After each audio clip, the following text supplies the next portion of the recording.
Fala galerinha do quarto ano, beleza? Hoje nós vamos dar continuidade ao módulo 5, que tem o título O Brasil dos Portugueses. Então, nós já iniciamos esse módulo, já fizemos a atividade 1. Eu gostaria que vocês abrissem na página 90, que fala sobre a escravização dos indígenas. Então, pessoal, é o seguinte.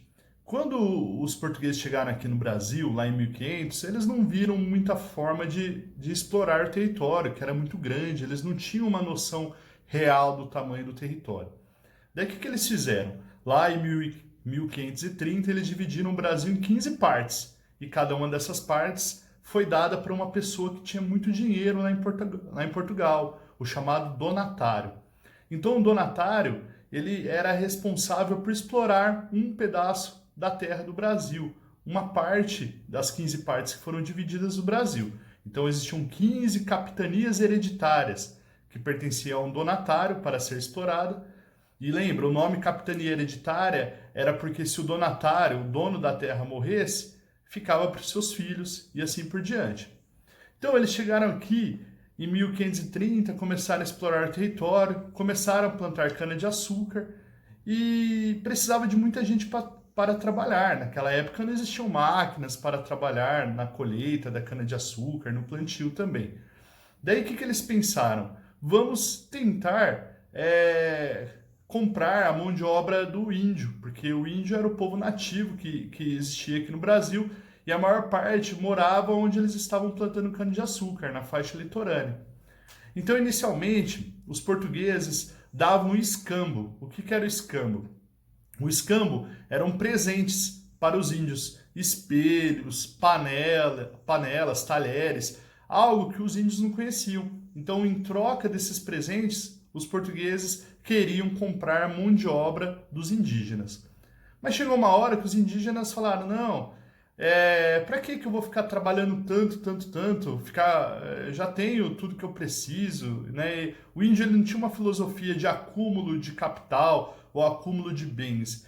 Ele vivia um dia após o outro. Hoje ele saía para caçar e pescar, daí comia aquilo que ele caçava e pescava, e no dia seguinte fazia isso de novo e assim por diante. Daí os portugueses começaram a tentar escravizar os indígenas. E também viram que não dava certo, porque os índios eles se rebelaram contra os portugueses. Daí os portugueses tiveram uma outra ideia. Naquela época existiam muitas tribos indígenas. E quando as tribos indígenas brigavam entre si, alguns indígenas ficavam aprisionados, que eram chamados cativos. Então cativos eram índios que foram aprisionados por outra tribo, por tribos rivais que brigaram.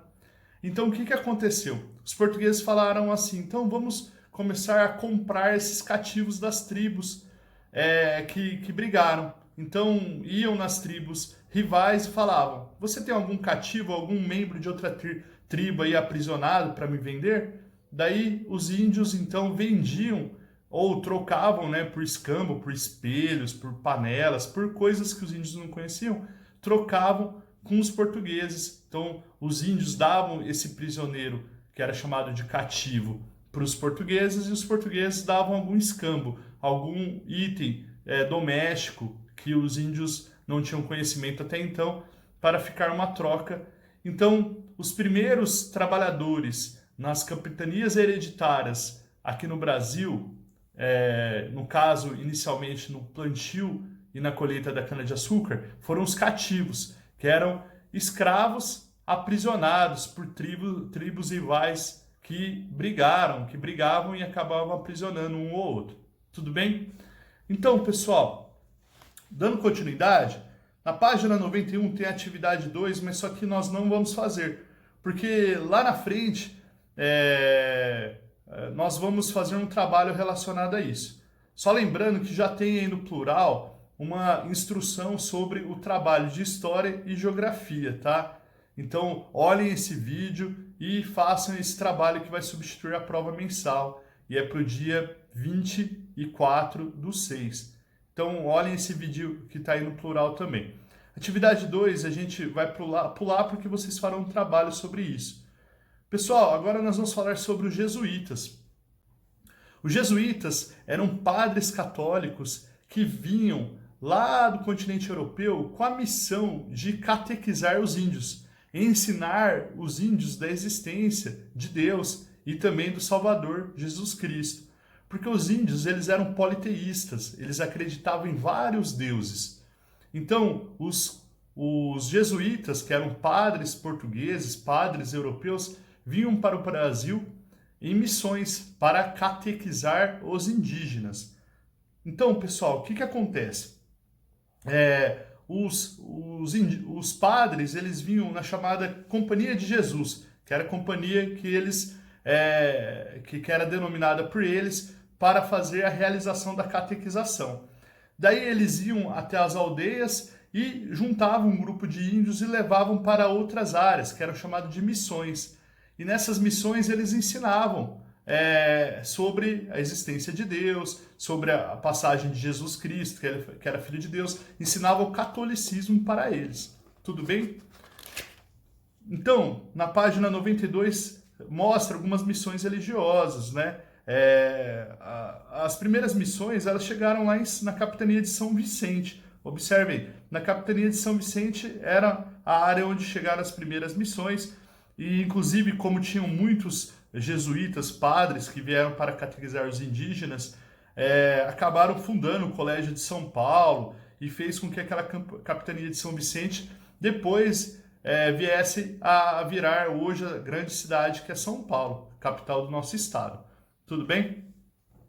Então, pessoal, o principal responsável pela catequização, o líder dessas missões da catequização dos índios, era o padre Manuel da Nóbrega, que veio em 1549 para fazer essa função de ensinar os índios ao catolicismo, mostrar para eles a existência de Deus, de um só Deus.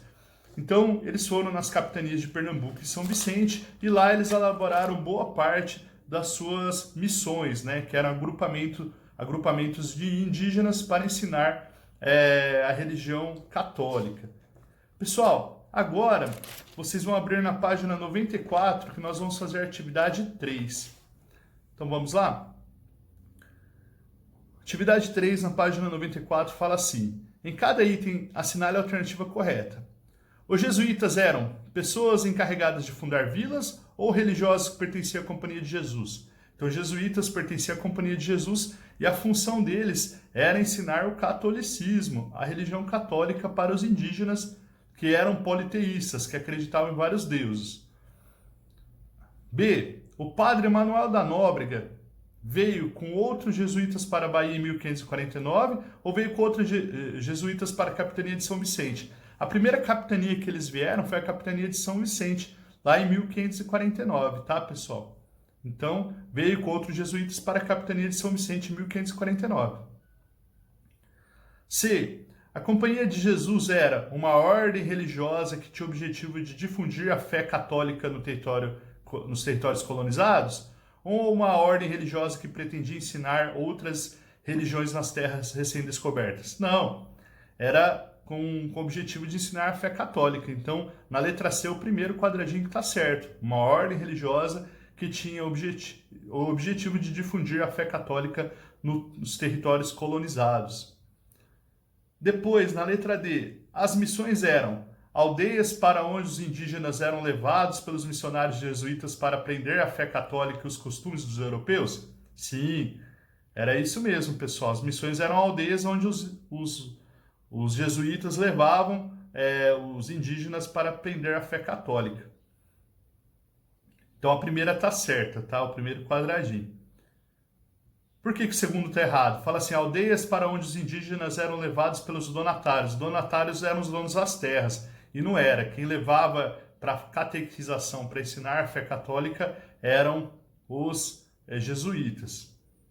E na letra E, o povo de São Paulo de Piratininga teve sua origem como a fundação de um colégio por jesuítas ou surgiu a partir da iniciativa de colonos escravocratas? Pessoal, o povoado de São Paulo, que depois veio a virar a cidade de São Paulo hoje, ela teve sua origem com a fundação do colégio por jesuítas. Então, eles falam que o ponto inicial, o ponto de partida da cidade de São Paulo foi o pátio do colégio, uma área que hoje é ali perto do Museu do Ipiranga, lá em São Paulo, uma área que depois veio a crescer muito e desenvolver muito, de 1530 para cá, se tornando a maior cidade do Brasil. Então, na letra E, o primeiro quadradinho que está correto. Depois da 2, pessoal, vamos conhecer como poderia ser organizada uma missão jesuíta? Para isso, recorte as peças do anexo e monte um quebra-cabeça no espaço a seguir. Então, pessoal, o que vocês vão fazer na 2? Vocês vão lá no anexo e vão montar um quebra-cabeça de como era a vida dos jesuítas aqui no Brasil, a missão deles para catequizar os indígenas. Tudo bem? Então, na 2, vocês vão tirar o anexo e vão colar para montar esse quebra-cabeça. Aqui mostra a organização de uma missão jesuíta, uma missão de catequização dos indígenas aqui no Brasil. Tudo bem, pessoal? Então, por hoje é só. Façam as tarefas da página 96 e 97 para a próxima aula. Então, faça a tarefa da página 96 e 97. Pode fazer aí na própria apostila mesmo. Tudo bem? Então, fica isso de tarefa e na próxima aula a gente inicia a página 98, módulo 6, que fala sobre o Brasil africano, da influência africana aqui no Brasil.